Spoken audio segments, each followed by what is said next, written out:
La première fonction de la monnaie, c'est de permettre à un centre de pouvoir de prélever des ressources sur sa périphérie.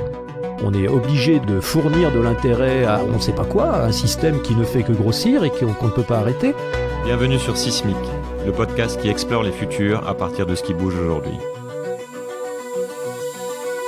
Voici un sujet dont on parle trop peu, alors qu'il est absolument central dans la manière dont fonctionnent nos économies et donc nos sociétés. La monnaie. On en parle rarement en dehors des cercles économiques et financiers parce qu'on n'y comprend généralement pas grand-chose, à moins d'y passer un peu de temps. Pourtant, la marche du monde est en définitive déterminée par qui tient les cordons de la bourse, par qui a le pouvoir de créer la monnaie, et par là même de décider de ce qui doit être financé ou non, exister ou non. Dans cet épisode, je tente d'y voir plus clair avec Gérard Fouché, un spécialiste et vulgarisateur du sujet. Bonjour Gérard. Bonjour Julien. Bienvenue dans Sismic. Merci de m'avoir invité, c'est très gentil. Nous sommes ensemble pour 1 heure, puisque c'est le format. Et je vais commencer par la question habituelle. Est-ce que tu peux te présenter brièvement et parler de ton parcours ? Gérard Fouché, un parcours, les gens me disent que c'est vraiment assez atypique. J'ai fait pas mal d'activités dans ma vie. Je dis pas mal de métiers parce que je fais une différence entre un métier, c'est-à-dire quelque chose qu'on apprend et qu'on pratique, et puis une activité. Ma dernière activité, là, en ce moment, je suis jardinier, par exemple. Je suis en train d'apprendre la permaculture. On va peut-être en reparler dans notre entretien. Pour me résumer, si tu veux, j'ai probablement passé une grande partie de ma vie à essayer de gagner ma vie, de la gagner, en allant chercher ce que les gens appellent de la monnaie, de l'argent. J'ai créé plusieurs entreprises, j'ai travaillé très rarement pour d'autres personnes, j'ai même été jusqu'à faire du trading, et je me suis aperçu avec les années que finalement, c'était peut-être pas avec le travail qu'on gagnait le plus d'argent. J'ai fini par arriver, avec beaucoup de temps, ça m'a pris beaucoup de temps à cette conclusion. Et donc, effectivement, quand j'ai vu la crise en 2008 et en 2009, j'ai constaté, comme tout le monde, qu'il y avait beaucoup plus de gens qui continuaient à faire fortune apparemment, en restant un petit peu en vacances ou en dormant. Et il y avait beaucoup de gens qui perdaient leur maison, qui se retrouvaient à poil sur des trottoirs, qui se suicidaient, qui tombaient malades, etc. C'est à partir de ce moment-là que j'ai commencé vraiment à m'intéresser à la monnaie, à l'argent, parce que je me suis dit, s'il y a des gens qui ont beaucoup d'argent et d'autres qui n'en ont pas beaucoup, ça doit avoir quelque chose à voir avec la monnaie. Et quand j'ai constaté qu'il y avait des gens qui gagnaient 10 000 fois plus que d'autres, c'est l'amplitude à peu près des inégalités sur la planète, je me suis dit, c'est pas possible. Moi, j'ai essayé toute ma vie de gagner de l'argent en travaillant, et puis il y a des gens qui gagnent 10 000 fois de plus que d'autres, ils travaillent pas 10 000 fois plus, c'est pas possible. Donc c'est comme ça que ce parcours d'entrepreneur, d'humain qui essaye d'apprendre plein de choses dans différentes directions pour avoir à la fois des analyses pointues, mais en même temps essayer de comprendre la globalité du monde où nous vivons. C'est comme ça que j'ai été amené à m'intéresser à ce que je considère maintenant comme une des racines principales des inégalités, des déséquilibres que nous constatons sur la planète, et donc depuis une dizaine d'années maintenant, à m'intéresser vraiment à la banque, à la finance, à l'économie, etc. Donc c'est ça ta grille de lecture maintenant que tu as posée sur l'actualité, sur la marche du monde. Comment tu définirais peut-être cette grille de lecture ? Pas uniquement, parce qu'il y a tellement de choses aussi. Il y a plein de choses. Cette grille de lecture, je la définirais sur... c'est très ambitieux, mais sur une espèce d'histoire de l'humain, une sorte d'histoire de l'humanité. Il se trouve que justement, au cours de ma vie, j'ai eu la chance de passer pas mal de temps dans des régions, dans le sud du Sénégal en particulier, pendant 2 ans, en Casamance, dans des régions où il n'y avait pas encore, ou plus, on ne sait pas, pas d'État, pas de monnaie, pas de hiérarchie. J'ai constaté que dans ces régions-là, des régions, alors que le FMI, le Fonds monétaire international, qualifierait de très, très extrêmement pauvres, puisqu'il n'y a quasiment pas de monnaie qui circule, j'ai constaté que dans ces régions-là, il n'y avait absolument aucun des problèmes que nous connaissons, nous, dans nos sociétés occidentales. Et très longtemps après, ça, je parle de ça ce qui m'est arrivé là, c'était dans les années 85, 86, 87. Et puis beaucoup plus récemment, depuis que je suis jardinier en Bretagne, je constate que dans certains petits villages, petits hameaux de la campagne bretonne, il y a des gens aussi qui vivent comme ça en ce moment, quasiment sans argent, qui vivent avec leur petit lopin de terre et qui vivent en équilibre avec la nature, avec eux-mêmes et avec leur voisinage. Et donc si j'insère tout ça dans l'histoire de l'humanité, je constate, ce sont les anthropologues et les archéologues qui nous le disent, que pendant plusieurs dizaines de milliers d'années, les humains ont vécu ainsi, sans argent, sans état, sans hiérarchie, sans salaire évidemment, en équilibre parfait, les uns avec les autres, avec eux-mêmes et en connexion avec la nature. Et si on cherche le début des déséquilibres qui nous assaillent en ce moment, les déséquilibres environnementaux au point de vue des inégalités sociales, les déséquilibres financiers, on s'aperçoit que la plupart de ces déséquilibres-là sont très récents en réalité à l'échelle de l'humanité, environ 10 000 ans. Et donc là, ce que j'essaye de développer maintenant, pour ma pensée en tout cas, c'est d'aller plus loin que la création monétaire, plus loin que la monnaie, plus loin que la banque et la finance, et d'essayer de trouver les sources. Comment ça se fait qu'à un moment donné de l'histoire de l'humanité, tout d'un coup, on s'est mis à partir sur des croissances exponentielles, sur des déséquilibres sociaux exponentiels, alors que jusqu'à présent, tout allait bien. Mais la croissance exponentielle, elle est quand même assez récente. C'est-à-dire qu'on a... Oui, c'est ce que je dis. Oui, mais même l'histoire de la monnaie, elle commence quand à peu près? On peut peut-être repartir de là, en fait, de se dire à quel point on a commencé, c'est quoi, de 3000, 4000 ans, on a commencé à avoir de la monnaie. Et est-ce que c'est pas ça qui a permis aussi le développement, en fait, de la civilisation? Bien sûr. C'est ça qui est très ambigu, très amusant même. Donc, quel a été le rôle de la monnaie dans l'histoire? On peut passer un peu de temps dessus. Un rôle de booster. Un rôle de booster extraordinaire. Alors, les premières monnaies, c'est moins 600, moins 700 avant Jésus-Christ. Les premières pièces qu'on trouve, c'est en Lydie, c'est l'Asie mineure, c'est l'est de la Turquie actuelle. Et donc, on trouve les premières pièces de monnaie frappées à l'effigie d'un souverain, d'un chef, dans ces régions-là, à peu près à cette époque-là. À partir de ce moment-là, la plupart des souverains ont découvert que frapper monnaie était un outil extraordinaire. On pourra en parler. Mais c'est pas forcément la première occasion où des humains ont inventé quelque chose qui pour eux était une stratégie de survie optimale. Et je pense que l'histoire de la monnaie, peut-être que l'entretien qu'on est en train d'avoir va nous faire découvrir ça. Je pense que l'invention de la monnaie est peut-être simplement une amélioration d'un système général d'amélioration de la vie et de la survie pour un certain nombre d'humains qui étaient le plus en crainte de manquer, le plus donc en besoin d'avoir du pouvoir sur son prochain et sur la nature pour s'approprier des choses, pour remplir ce vide intérieur, cette peur du manque, qui était peut-être plus importante chez ces personnes-là que chez les autres. Ce qui a déclenché ces stratégies de survie, qui petit à petit, évidemment, sont devenues des causes de déséquilibre. Puisque si dans une communauté, on imagine que des gens tout d'un coup se disent pour favoriser ma propre survie, celle de mes descendants, il faut que je prélève plus que ce dont j'ai besoin pour accumuler, forcément que ça crée un manque en face, de l'autre côté. Donc au départ, on est sur un outil qui permet une organisation, qui permet le commerce entre personnes plus ou moins distantes, c'est-à-dire que c'est un outil qui crée de la confiance. On raconte une histoire, on se dit que cette pièce de monnaie vaut tant, et on sait qu'on a tous confiance sur le fait qu'elle vaut tant. C'est un outil qui permet la création d'empires, c'est un outil qui permet de faire du contrôle. Comment tu vois ça en fait? Je pense que la notion de confiance aussi est intéressante pour comprendre comment ça s'est mis en place, de confiance et de contrôle. C'est justement un outil extrêmement complexe et ambigu. On peut se poser la question effectivement de savoir quelle a été la motivation première pour frapper de la monnaie. On peut se poser la question de savoir qu'est-ce qui a poussé certains humains, plutôt que d'autres, à vouloir accumuler de la richesse réelle. Je ne parle pas de richesse virtuelle sous forme d'unité de mesure.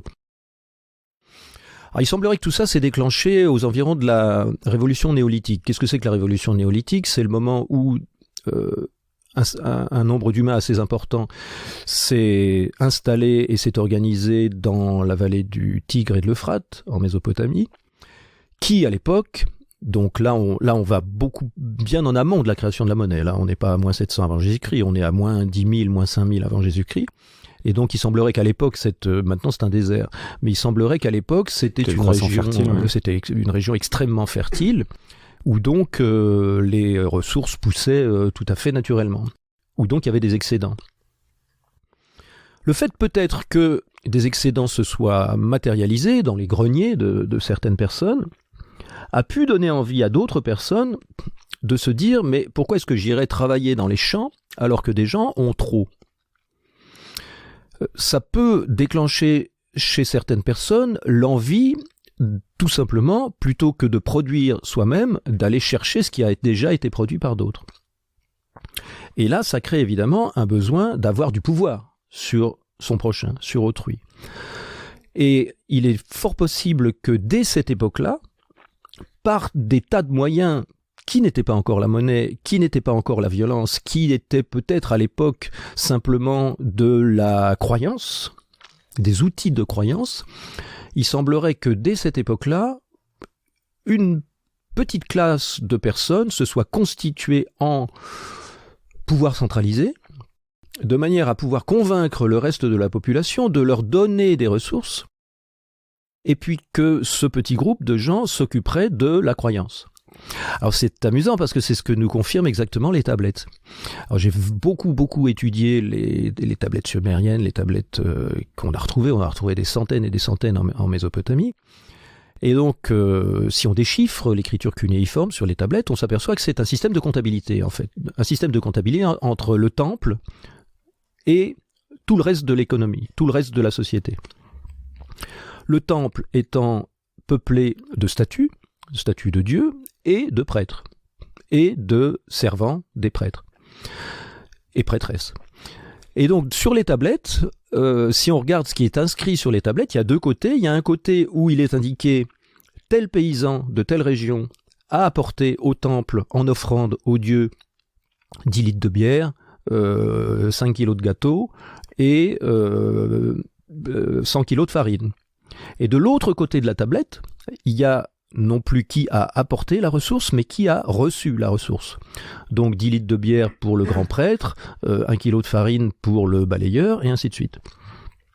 Donc il semblerait que les tablettes, en réalité, ne soient pas de la monnaie, bien entendu, mais soient simplement la comptabilité de ce qui est entré au temple, et de ce qui, plus tard, peut ressortir du temple, parce que le temple pouvait donner des semences, par exemple, aux paysans pour semer, pour pouvoir recevoir à son tour, le temple, une partie de la récolte. Alors le temple, bon, c'est quoi ? C'est l'endroit où se regroupent les gens qui sont dépositaires de la croyance générale de l'époque, qui permet à l'ensemble de la population d'accepter de donner une partie de son travail au temple. Alors ce système-là, il est extraordinaire. Je ne sais pas si nos auditeurs connaissent cette expérience qui a été réalisée par des scientifiques sur des rats. On voit des rats dans un terrarium, qui deviendra un aquarium, qui doivent aller chercher à manger des croquettes au bout de l'aquarium. Et donc on met une dizaine de rats là-dedans, tous les rats vont chercher leurs croquettes, ils vont manger. Et puis après on les met dans un espèce d'étage, et pour aller chercher les croquettes, il faut qu'ils passent par le sous-sol. Et on remplit le sous-sol d'eau. Ce qui fait que pour aller chercher les croquettes, il faut se mouiller.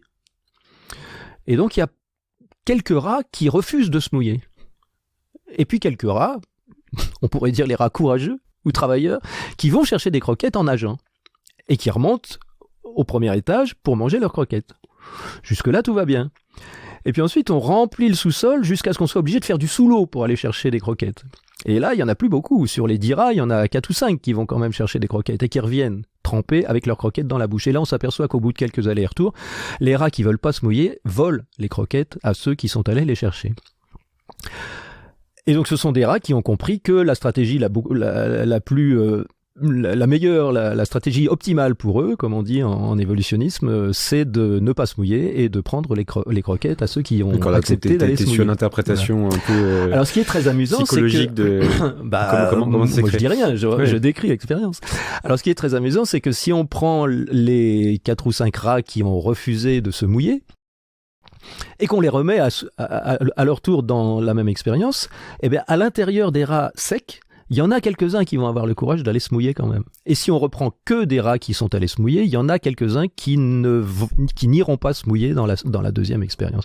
Donc tous les rats sont susceptibles de prélever des ressources à ceux qui les produisent. Donc au départ, tu as une hiérarchie sociale qui se met en place et que donc, la monnaie... Je voudrais revenir un peu justement sur cette notion de monnaie pour...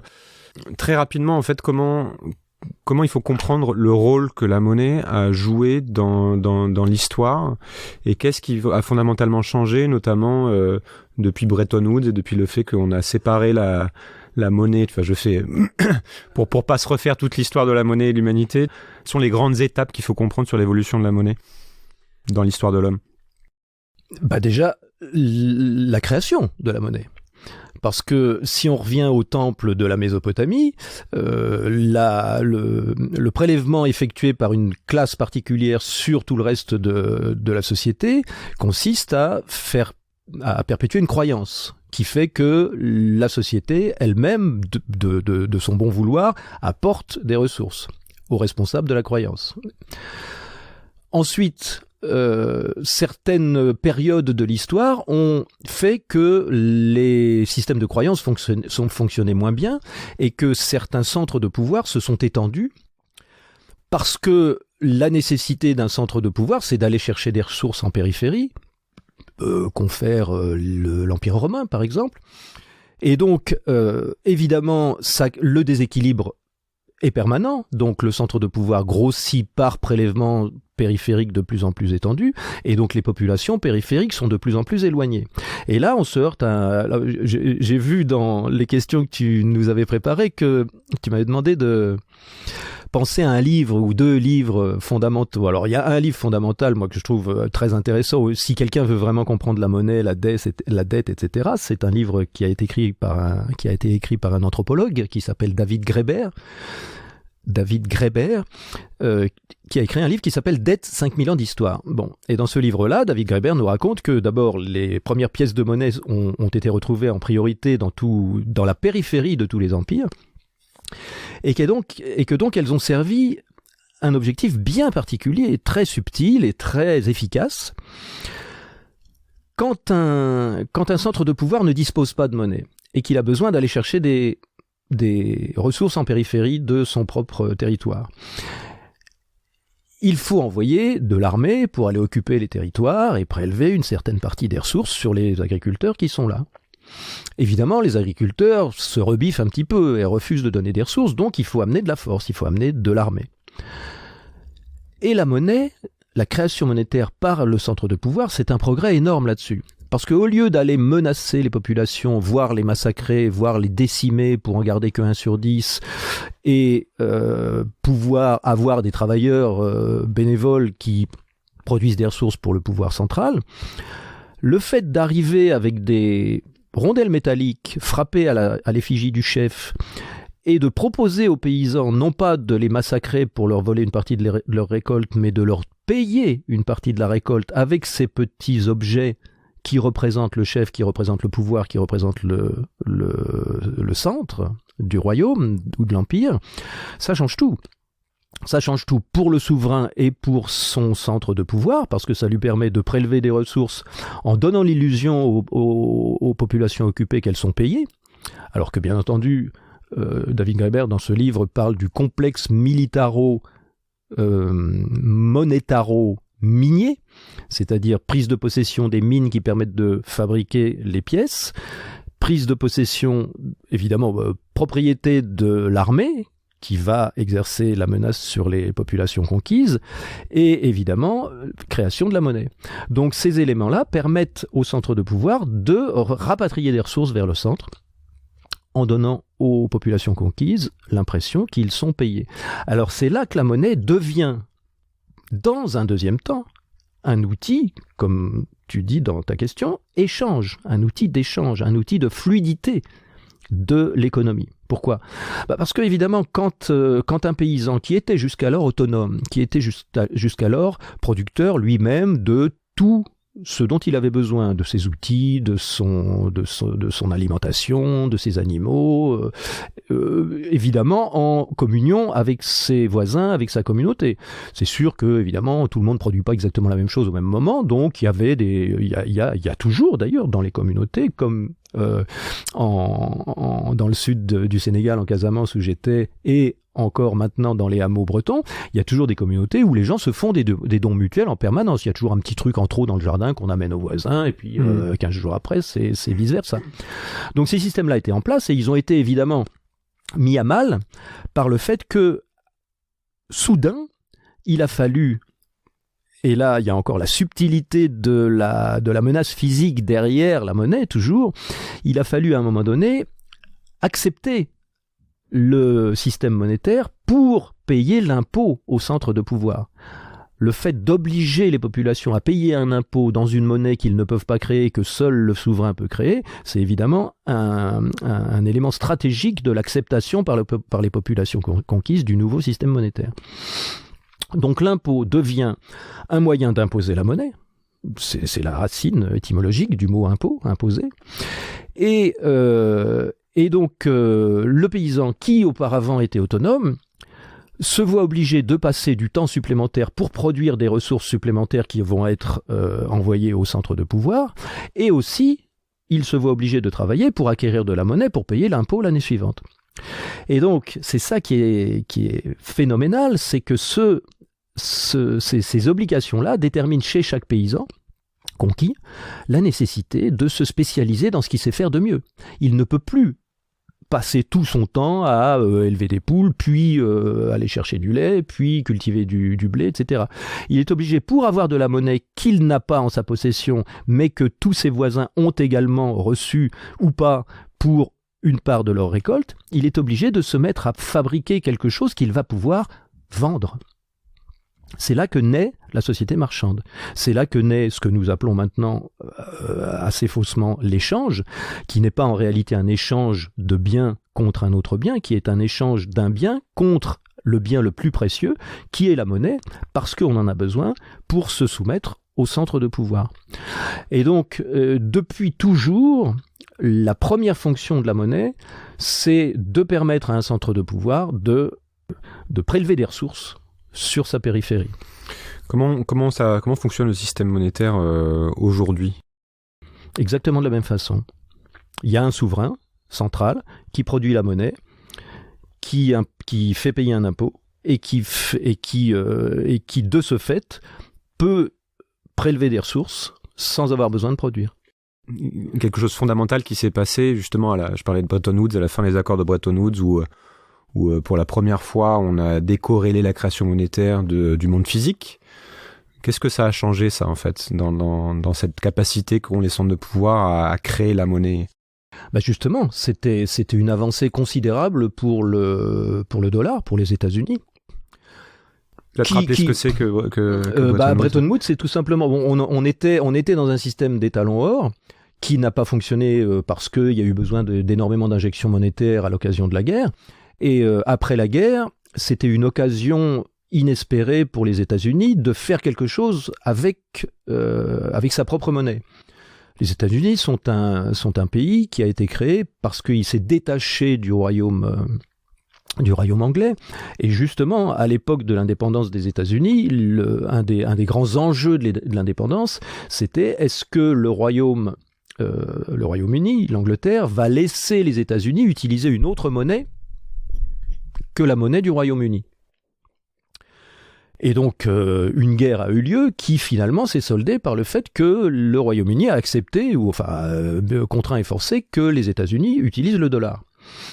À partir de là, les États-Unis, qui avaient un potentiel de croissance énorme, se sont fabriqués eux-mêmes leur propre dollar. Et l'avancée extraordinaire de Bretton Woods, c'était justement après la guerre, d'utiliser cette victoire des États-Unis, cette force des États-Unis, pour dire au monde entier, c'était pas le seul projet, il y avait 2 projets. Il y avait le projet de Keynes qui disait on va faire une monnaie mondiale qui va s'appeler le Bancor, et ce sera ça qui sera l'étalon mondial. Mais le Bancor est une monnaie internationale. Et l'autre projet, c'est une bonne idée le Bancor, mais il y a une meilleure idée, c'est de prendre comme monnaie internationale la monnaie des États-Unis, le dollar. Et à partir de là, bien entendu, le souverain qui crée la monnaie qu'on utilise pour le monde entier sera de fait le souverain du monde entier. Puisque c'est en créant de la monnaie que ce souverain pourra acquérir des biens, des ressources auprès du monde entier en les payant avec la monnaie qu'il peut créer ex nihilo, qu'il peut créer lui-même. Donc le dollar était devenu la seule monnaie convertible en or. Exactement. Le dollar est devenu la seule monnaie convertible en or et toutes les autres monnaies étaient indexées sur le dollar. On n'est plus là-dedans aujourd'hui. Donc depuis. On n'est plus là-dedans, mais c'est en train de bouger énormément parce que. Bon, comment ça fonctionne justement aujourd'hui ? Quel rôle joue le dollar, par exemple pour une puissance comme les États-Unis ? Ça peut être un bon exemple. Et qui contrôle la monnaie ? Et pourquoi c'est un enjeu si important en fait ? Qu'est-ce qu'il faut comprendre là-dessus ? Le 15 août 1971, les Américains, ont eu besoin de créer beaucoup de dollars pour financer la guerre du Vietnam à l'époque. Et donc, comme à l'époque le dollar était indexé sur l'or et que quiconque dans le monde détenant un dollar pouvait venir à la banque centrale des États-Unis et dire « votre dollar vaut bien 35 onces d'or », on est bien d'accord ? Oui, c'est ça le règlement. D'accord, je vous rends le bout de papier marqué $1 et vous me donnez 35 onces d'or. Donc il y a beaucoup de gens qui ont commencé à faire ça, en particulier les Allemands qui se sont aperçus que les États-Unis créaient beaucoup de dollars pour financer leur guerre et ce faisant diluaient la monnaie mondiale en créant pour financer leurs propres dépenses, ce qui du coup diluait la monnaie pour tous les autres détenteurs de dollars et donc leur faisait baisser leur pouvoir d'achat en dollars. Donc du coup il y a pas mal de gens qui se sont retournés vers les États-Unis en leur disant c'est bon, on a assez de dollars, maintenant on voudrait bien récupérer de l'or, puisque vous nous l'avez promis. Et c'est ce jour-là, bizarrement, que les États-Unis, par la voix de Nixon, le 15 août 1971, ont dit non, c'est fini, on rembourse plus. Le dollar n'a plus de valeur en or. Maintenant, le dollar a une valeur en dollars. Alors évidemment, c'était très difficile à imposer à l'ensemble de la planète, mais ça s'est fait d'une manière assez simple. Vous savez, moi, un de mes métiers, c'était d'être metteur en scène et comédien. Donc, j'ai l'habitude, et puis j'ai appris et j'ai enseigné la faculté d'essayer de se mettre à la place d'un personnage. Et si on essaye de se mettre à la place de quelqu'un qui était en train d'acquérir le pouvoir sur, en gros, l'ensemble de la planète par la création d'une monnaie unique, imposée par les traités de Bretton Woods, qui permet finalement de payer l'ensemble des ressources et de les importer en créant de la monnaie. Ça coûte beaucoup moins cher de créer de la monnaie que de fabriquer les ressources. Et que tout d'un coup, on s'aperçoit qu'on a tellement tiré sur la ficelle que les autres finissent par s'en apercevoir et vous demandent la garantie que vous aviez promise. Il y a une stratégie extraordinaire qui consisterait à dire, réfléchissons, de quoi les gens dans le monde entier ont vraiment besoin. Peut-être que si on imposait simplement sur cette chose-là qu'elle soit payée en dollars, peut-être que nous, on pourrait déjà l'acquérir cette ressource-là simplement en créant des dollars, et peut-être que tout le monde aurait besoin des dollars, donc du coup on n'aurait pas de problème puisqu'ils accepteraient quand même qu'on leur paye tout en dollars parce qu'ils en ont besoin pour acheter autre chose dont ils ne peuvent pas se passer. Et cette chose-là, c'est ? Le pétrole, évidemment. Donc, c'est une stratégie, c'est pas une stratégie, évidemment, personne n'a eu, je pense, ou peut-être des gens ont eu cette réflexion-là, c'est fort possible. Donc l'étalon or, en fait, ça a été compensé, la fin de l'étalon or a été compensée par le fait qu'on paye le pétrole en dollars. Et voilà, si on considère que la ressource dont tout le monde a besoin dans le monde, sur la planète, là, à cet instant donné de l'histoire et de l'industrie, c'est le pétrole, c'est un bon plan. C'est un bon plan de dire on va tout payer. Alors après c'est tout un travail. Attention, il J'ai des amis qui me disent mais tu devrais pas, parce que ça m'est arrivé de dire c'est fabuleux de créer de la monnaie parce qu'on peut tout obtenir sans rien foutre. Mais j'ai des amis qui me disent tu devrais pas dire ça parce que c'est beaucoup de travail quand même. Alors comment de mettre un système pour mieux comprendre, pareil comment les États ou les comme l'Union européenne aussi créer de la monnaie. Qu'est-ce que ça veut dire créer de la monnaie? Quelles sont les implications pareil en termes de jeu de puissance en fait et de lecture du monde?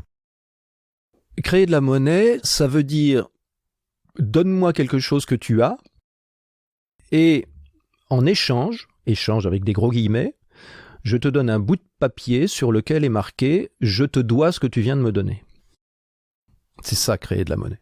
Voilà. Tu as un beau fauteuil, là, qui me plaît.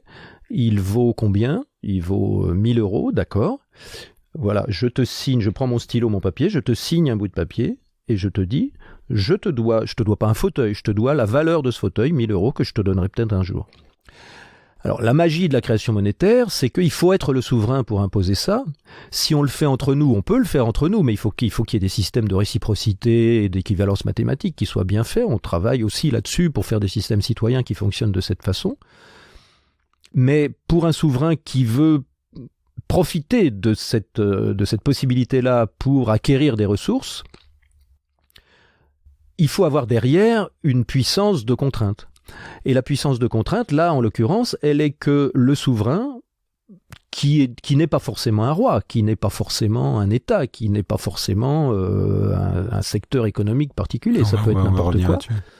Le souverain doit pouvoir dire « Je te donne ce bout de papier qui peut te sembler sans valeur, il peut te sembler que je t'ai pris ce fauteuil, que tu ne l'as plus et qu'à la place tu as un bout de papier, sauf que ce bout de papier, je te le garantis, pourra te servir à toi à acquérir autre chose auprès de quelqu'un d'autre pour la même valeur. » C'est le fait que l'ensemble d'une communauté soit convaincu par le centre émetteur que la dette du centre émetteur pourra être utilisée à son tour par n'importe qui pour acquérir des ressources réelles à la place du bout de papier en question.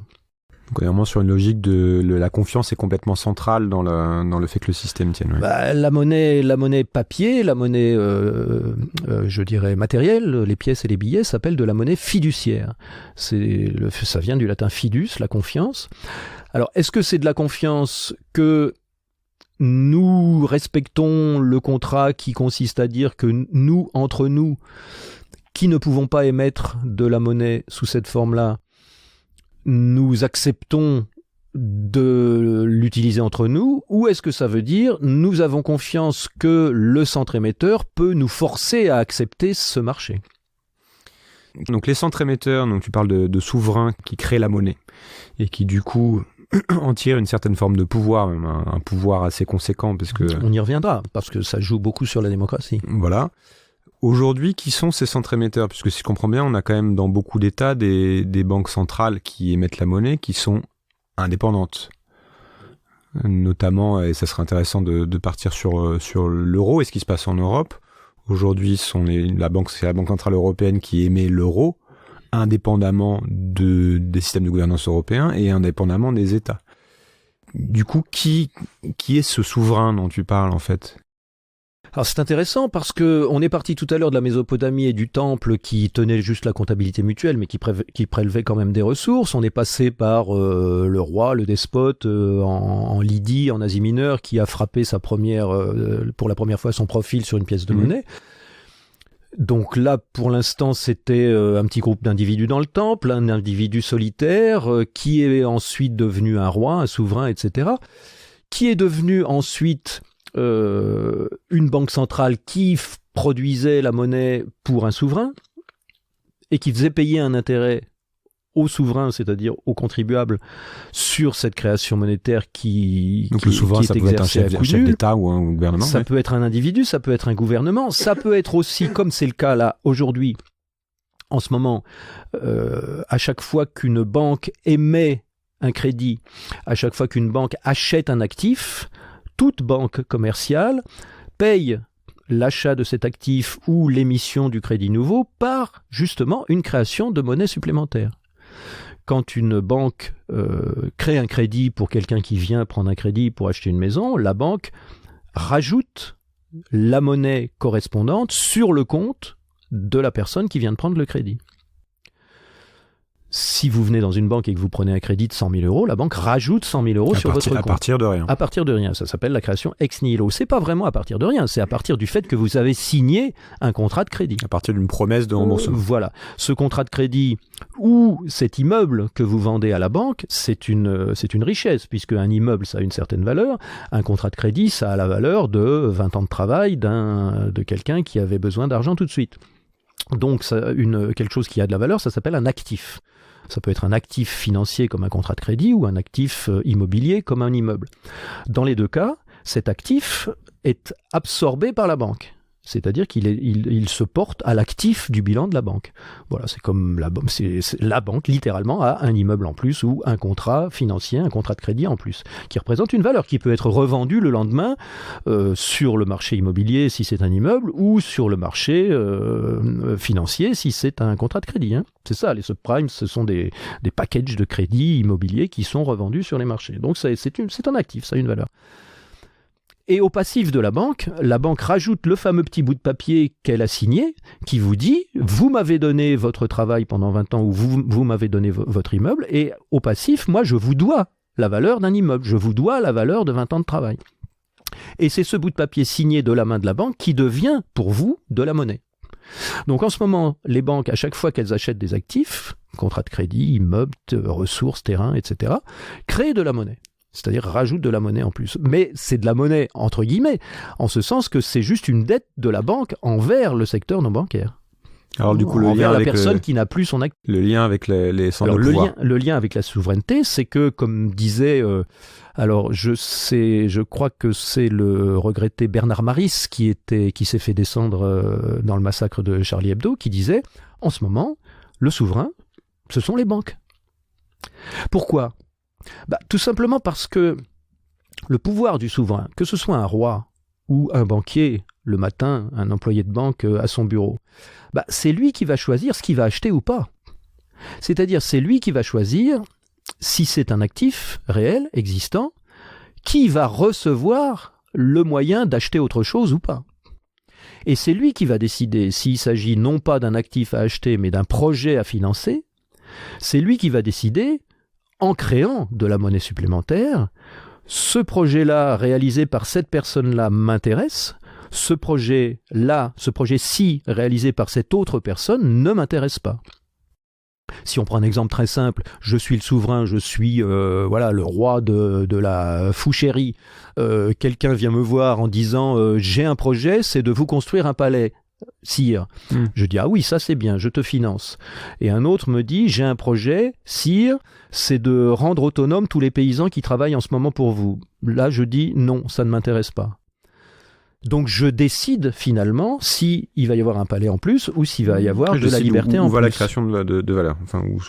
Je décide finalement, on peut résumer d'une manière très simple, je décide ce qui va exister ou pas dans le futur. Et donc en ce moment, c'est tout bête, c'est vraiment tout bête. C'est les banques ou les banques centrales ?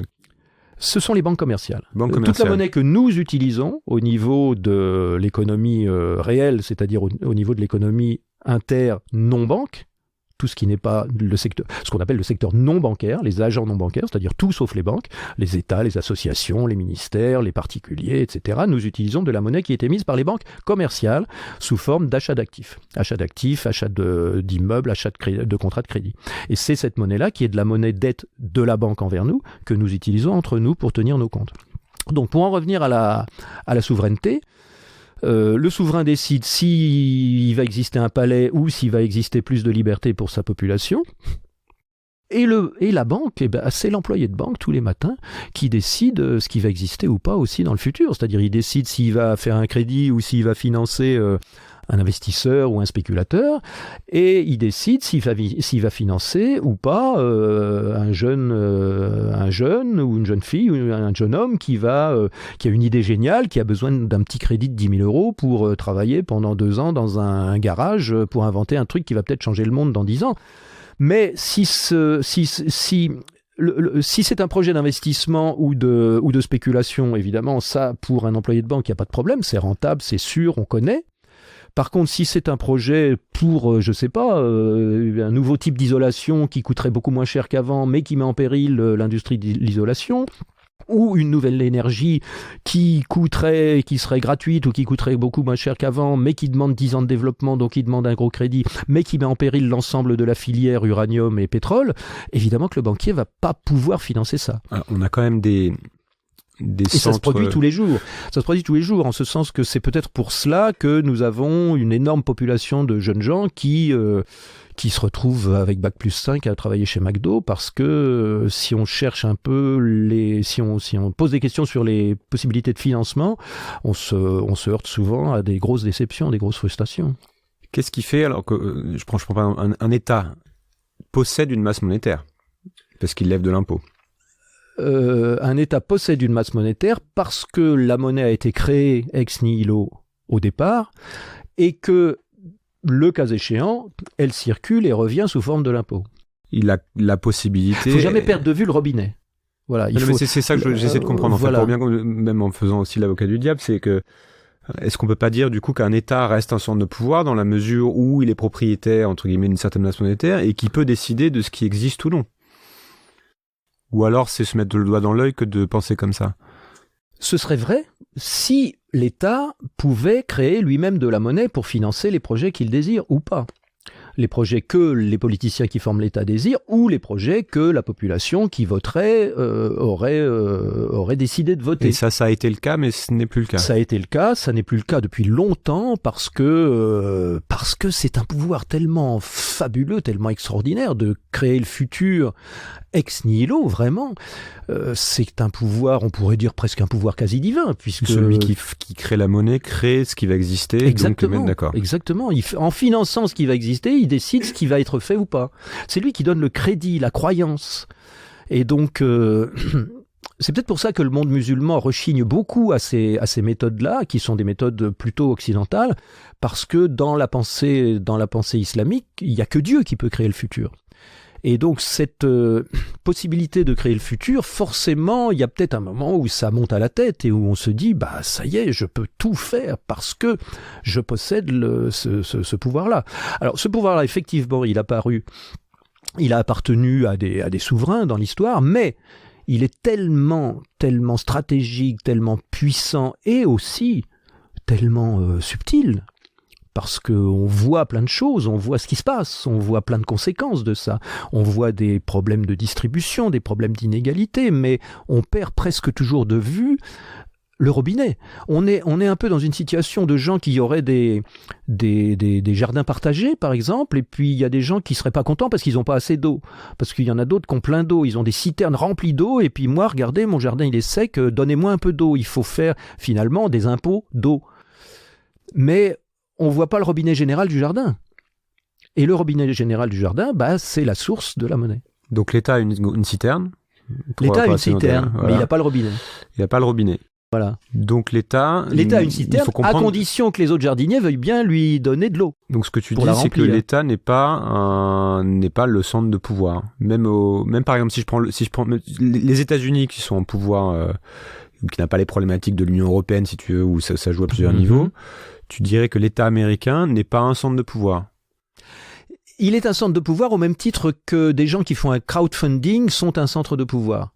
On peut comprendre assez facilement ça en faisant la distinction entre quelqu'un qui aurait la possibilité, pour financer un projet, de dire bah pas de problème, je vous signe un crédit, allez-y financer sans limite, et quelqu'un d'autre qui serait obligé d'aller faire un crowdfunding, c'est-à-dire un financement participatif, c'est-à-dire de monter un projet, d'aller chercher des gens, de la famille, les amis de la famille, les amis des amis de la famille, etc., pour essayer de récupérer les quelques miettes que chacune de ces personnes a réussi à mettre de côté après avoir travaillé, après avoir payé ses charges sociales, après avoir payé ses impôts, et demanderait à ces personnes-là, est-ce que vous avez quelques miettes à mettre en commun pour financer mon projet ?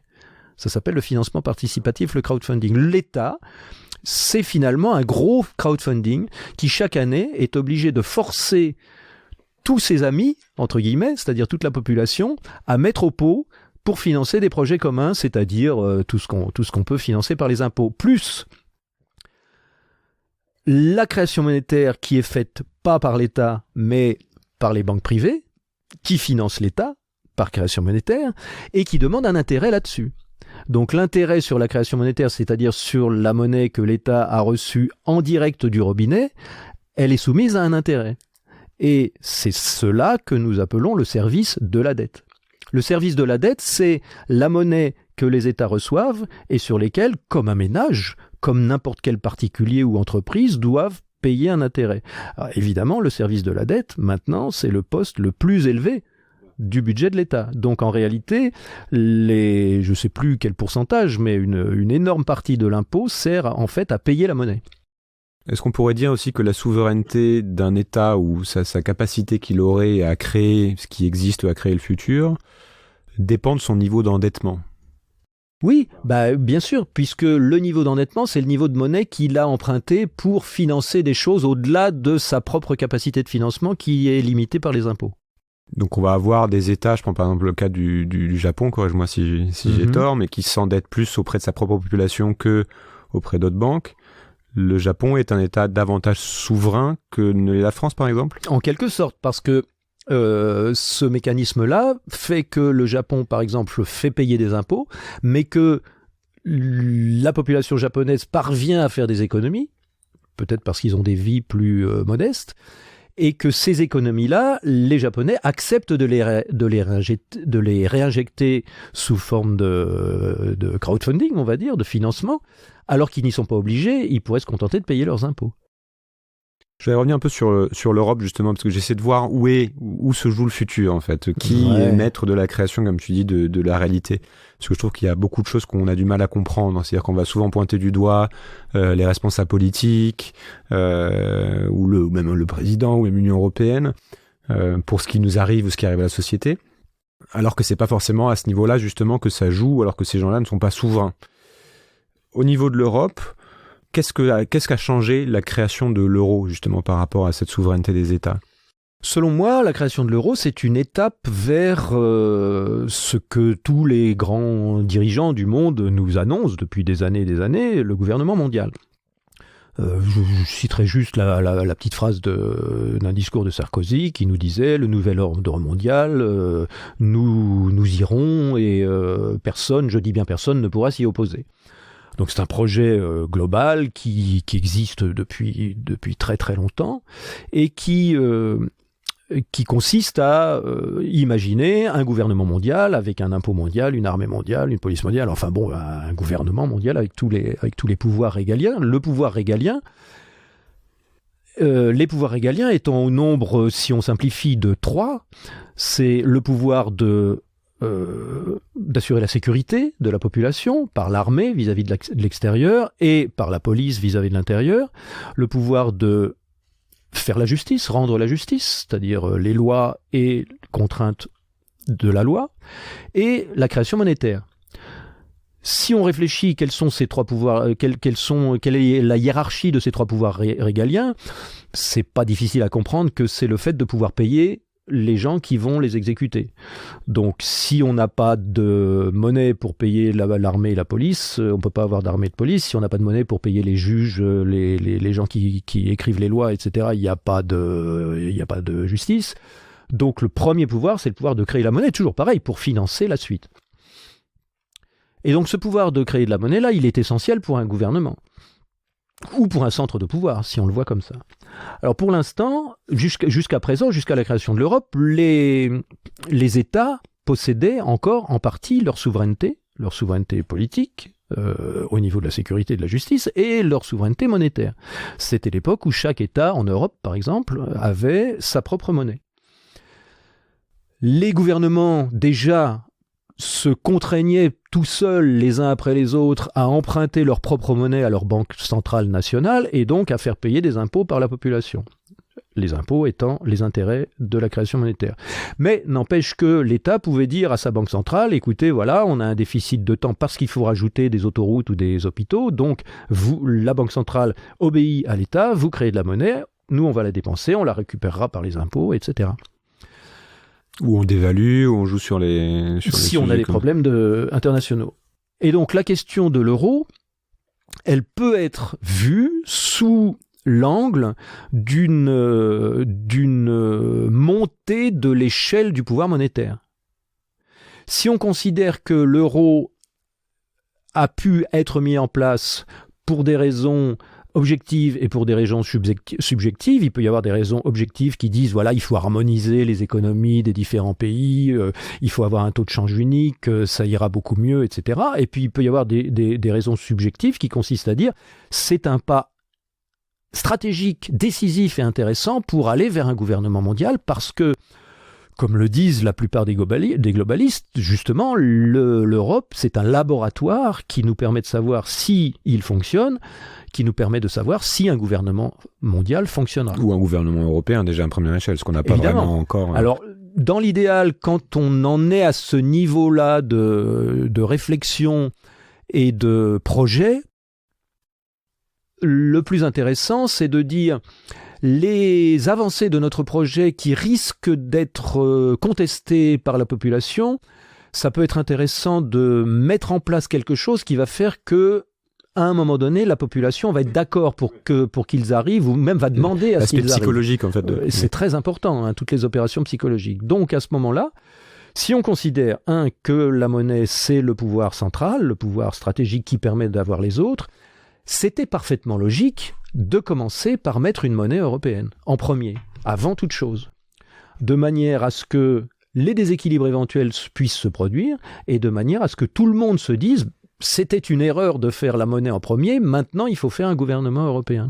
Avec un impôt européen, une armée européenne, etc. Donc c'est un pas stratégique en avant. Je voudrais qu'on revienne à ce qui s'est passé en 2008, avec la crise financière et crise économique. Qu'est-ce que ça a changé dans la manière dont la monnaie est créée ? Il y a eu énormément de créations monétaires qui a été faites, ce qu'on appelle le quantitative easing, qui a été faite en Europe et aux États-Unis notamment. Est-ce que ça a changé quelque chose dans la manière dont les règles du jeu fonctionnent et dans encore une fois, le niveau de souveraineté qu'ont les États pour créer le futur ?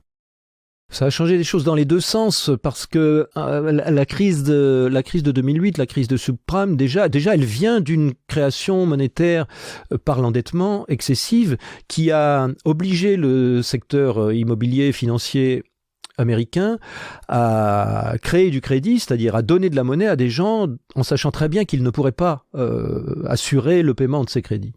Et des intérêts évidemment. Donc c'est le fait qu'il y a eu les subprimes qui ont été des crédits qui ont été émis à des gens dont on savait très bien qu'ils n'auraient pas les moyens de rembourser, qui ont donc revendu les biens qu'ils avaient achetés avec leur crédit, ce qui a fait tomber le marché immobilier, ce qui a déclenché la crise. Et le secteur bancaire s'est retrouvé avec des crédits qui avaient été portés à l'actif de sa propre richesse. Une banque, quand elle fait signer un contrat de crédit, c'est un nouvel actif, sauf que ce nouvel actif, s'il n'est pas payé par le client, il n'a plus de valeur. Et donc, si dans une entreprise, les actifs qu'on possède, c'est-à-dire les richesses qu'on possède, ne permettent pas de payer les dettes qu'on a émises, c'est-à-dire l'argent que les gens ont déjà dépensé, on est en faillite. Donc, le secteur bancaire tout entier risquait la faillite, une vraie faillite. La solution du quantitative easing, c'est de dire à la Banque centrale qui à ce moment-là intervient, de dire attention, le secteur bancaire commercial qui est en dessous de vous est en faillite parce que les actifs n'ont plus de valeur, donc il faudrait peut-être faire quelque chose. Et la Banque centrale qui peut créer de la monnaie pour les banques, pas pour l'économie réelle, seulement pour le secteur bancaire, peut dire aux banques, ok, donnez-nous vos crédits qui tombent, qui sont plus remboursés. Nous, on va les garder à notre actif, mais nous, on s'en fout parce qu'on peut créer de la monnaie pour vous. Et on va vous racheter ces crédits-là à leur valeur normale, vous inquiétez pas, et on vous paye avec de la monnaie centrale. Comme ça, vous avez un actif qui est valable entre vous, les banques, donc vous pouvez continuer avec fluidité votre système de compensation, et vous n'avez pas le risque de faire faillite, puisque c'est nous qui l'avons maintenant, mais en tant que banque centrale, c'est un petit peu... On les a consolidés encore plus qu'avant, voilà. Et on leur garantit qu'elles ne peuvent pas faire faillite. Voilà.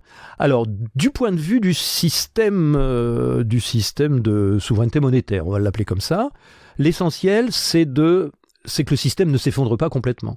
L'essentiel, c'est de conserver cette souveraineté d'émettre de la monnaie en premier et si possible, que cette souveraineté s'exerce toujours par l'endettement du secteur non bancaire, de manière à conserver le rapport de force. Parce que quelqu'un qui doit de l'argent à quelqu'un d'autre, évidemment, n'est pas supérieur au créancier. Ça, c'est le premier point.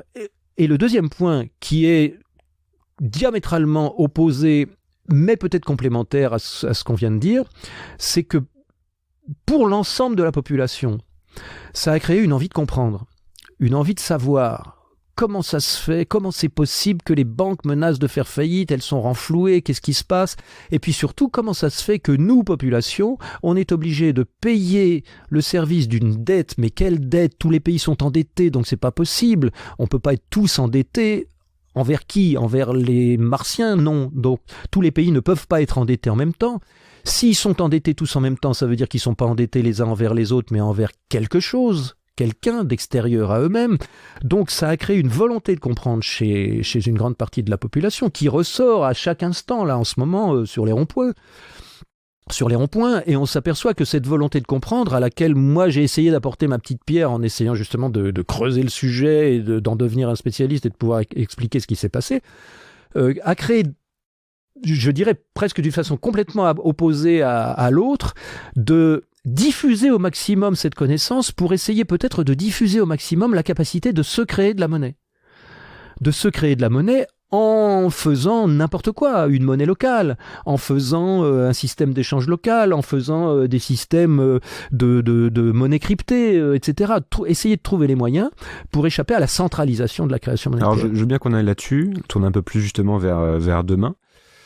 En quoi, par rapport aux grands enjeux actuels qu'on a, et que j'ai pas mal abordé ici, donc que ce soit notamment l'enjeu écologique, enfin ce besoin qu'on a de transformer notre rapport au monde et de le changer le système pour consommer moins de ressources, etc. En quoi on a besoin de revoir la manière dont le système monétaire fonctionne et quelles seraient les alternatives possibles? Il y en a plein. J'étais hier à Avignon. D'abord, pourquoi ça fonctionne pas en fait, selon toi, et pour répondre aux grands enjeux actuels, cette centralisation ou ce fonctionnement par la dette? C'est très simple, c'est que le secteur de l'économie qui possède ce pouvoir à la fois de créer de la monnaie pour recevoir des ressources personnellement et de diriger où va aller la monnaie ou pas, est pris dans une spirale infernale qui, du fait, de ce pouvoir de choisir ce qui existe ou pas, et du fait que quand de la monnaie est injectée, pour celui qui l'a reçu, il faut en rendre à cause de l'intérêt plus que ce qui a été injecté. Tout le monde est condamné à chercher toujours plus de sources de revenus que ce qui existe, et donc tout le monde est condamné à être en compétition permanente.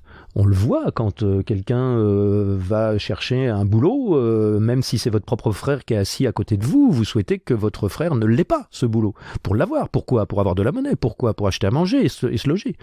Donc il y a une concurrence infernale entre les agents qui ont besoin de travailler pour avoir de la monnaie, parce que par le jeu de l'intérêt, il faut toujours en rendre plus que ce qui a été émis, que ce qui a été reçu. Premier point. Et deuxième point, au niveau des États, la concurrence est la même. Donc chacun doit essayer d'être performant, de produire plus, d'exporter plus pour avoir plus de monnaie, d'où la lutte entre les Allemands et les Grecs, par exemple, au niveau européen. Et ça consomme des ressources en bout du bout. Voilà, et donc chacun, au niveau le plus microéconomique, se retrouve dans la situation d'être obligé de piller son prochain ou de piller ce qui est le plus gratuit, c'est-à-dire la nature, pour essayer de fournir à la progression exponentielle d'un système mathématique qui contrôle finalement tout le monde. En premier, les gens qui, je ne sais pas, au Fonds monétaire international, à la BCE, à la Fed, sont obligés de gérer ce système-là. Le système nous échappe en fait, il appartient un peu à personne. Bah oui. C'est-à-dire que c'est une course en avant pour rembourser la dette, pour en créer toujours plus. Voilà, parce que la masse monétaire existante, elle ne peut pas diminuer parce que si elle diminue, ça fait une crise, et elle ne peut qu'augmenter parce que à chaque fois que de la monnaie est injectée, il va falloir en rendre un petit peu plus à cause des intérêts. Donc on est sur une exponentielle. Le problème des exponentielles, c'est que le cerveau humain a beaucoup de mal à les voir. En plus, une exponentielle, ça démarre tout doucement, c'est presque une horizontale, et puis tout d'un coup, ça passe à un talon, et puis après, paf, ça shoot vers l'infini. Et là, on en est à l'endroit où on est en train de shooter vers l'infini. Donc, on arrive à des choses qui sont complètement insoutenables. On aura beau piller toute la Terre jusqu'à ce qu'on vive sur un gruyère désertique, l'exponentielle sera toujours plus forte que nous. Ce qui est intéressant, ce que tu dis, c'est qu'il n'y a plus personne qui décide de ça, finalement. C'est que tout le monde est pris là-dedans. Je pense que les gens qui ont inventé ce système-là, qui était extrêmement performant il y a quelques siècles, il y a longtemps qu'ils sont morts, et que leurs descendants ont perdu de vue. Bon, ils voient bien quel intérêt ils en ont personnellement, mais je pense que c'est très difficile de pas l'arrêter, de pas l'arrêter, c'est clair. Et puis c'est très difficile aussi de se regarder dans la glace quand on profite d'un truc génial et de se dire c'est de ma faute. C'est impossible. Alors les alternatives, qu'est-ce qu'il Alors il faudrait y en a plein. J'étais à Avignon hier, on a passé 2 heures à faire la liste des alternatives. J'en avais mis 18, dont plusieurs qui étaient regroupées par 2 ou 3. Des plus institutionnels aux plus basiques personnels. On peut faire 36 000 trucs. J'ai des copains qui sont à Bruxelles, qui font quantitative easing, mais pas pour les banques, for the people, QE4 people, quantitative easing for the people. C'est une proposition qu'on essaye de faire passer à la Banque Centrale Européenne, qui consisterait par exemple d'une manière très simple à dire bon ça va, on crée de la monnaie par la dette, bon c'est très bien, ça nous endette jusqu'au cou, toutes les populations sont asservies, y compris les Grecs, les Italiens, peut-être les Français bientôt, on est obligé de fournir de l'intérêt à on ne sait pas quoi, un système qui ne fait que grossir et qu'on ne peut pas arrêter.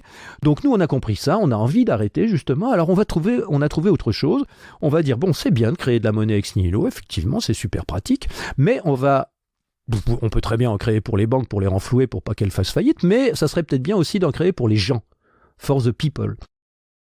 Donc la proposition, elle est très simple.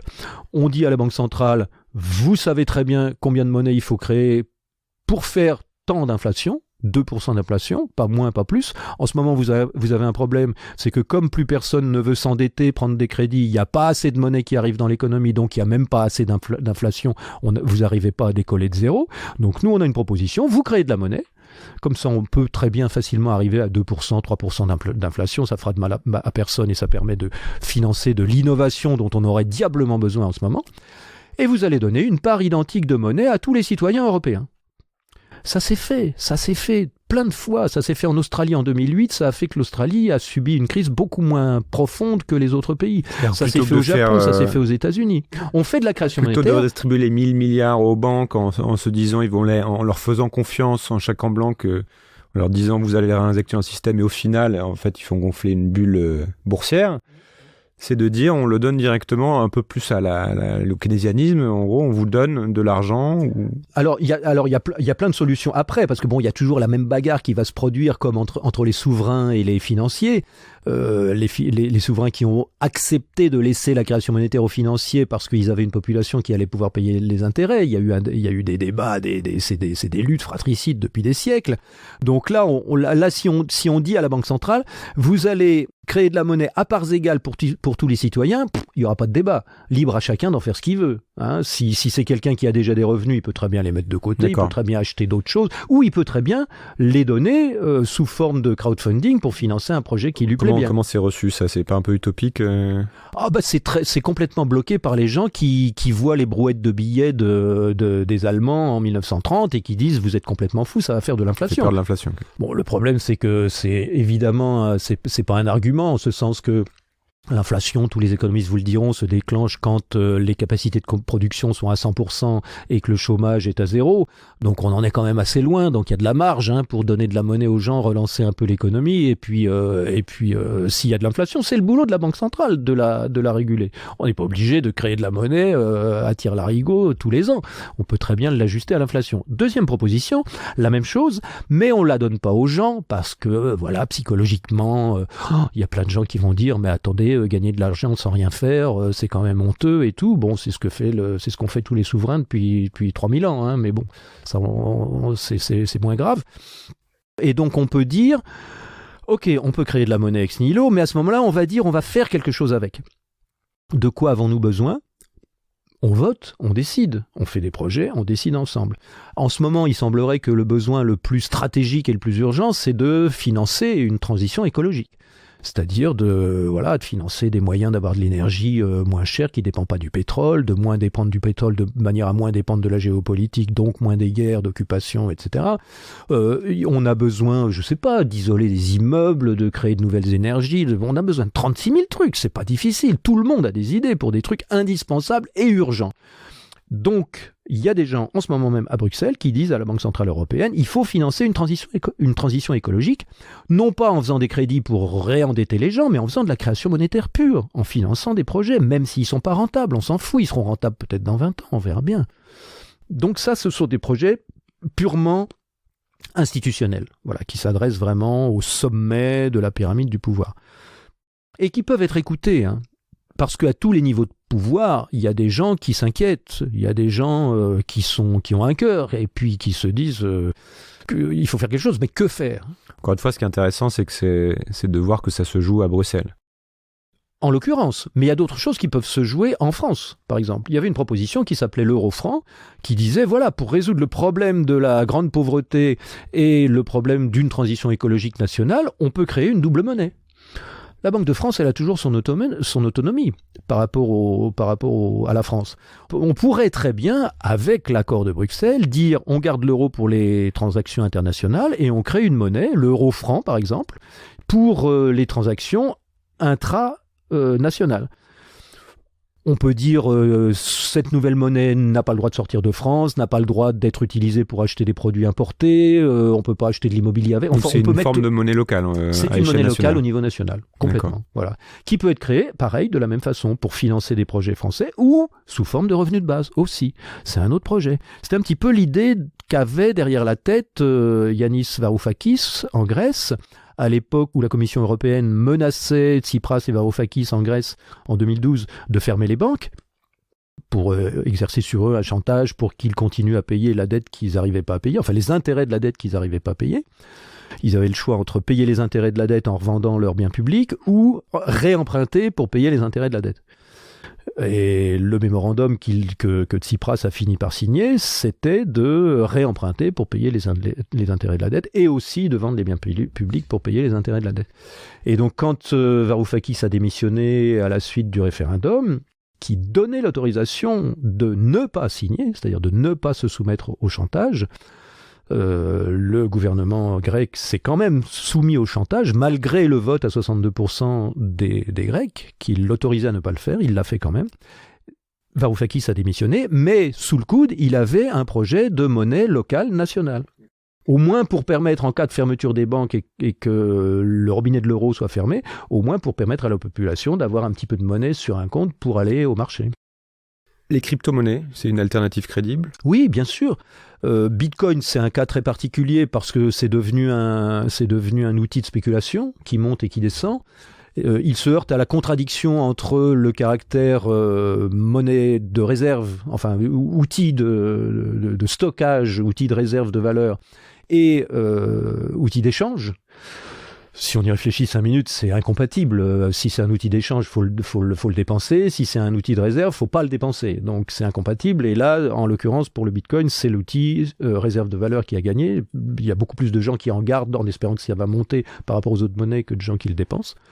Donc du coup, ça fonctionne pas très bien. Mais il y a plein d'autres monnaies qui reposent sur le grand registre qui a servi au Bitcoin, le blockchain, et qui peuvent fonctionner d'une manière beaucoup plus symétrique, beaucoup plus égalitaire entre les gens.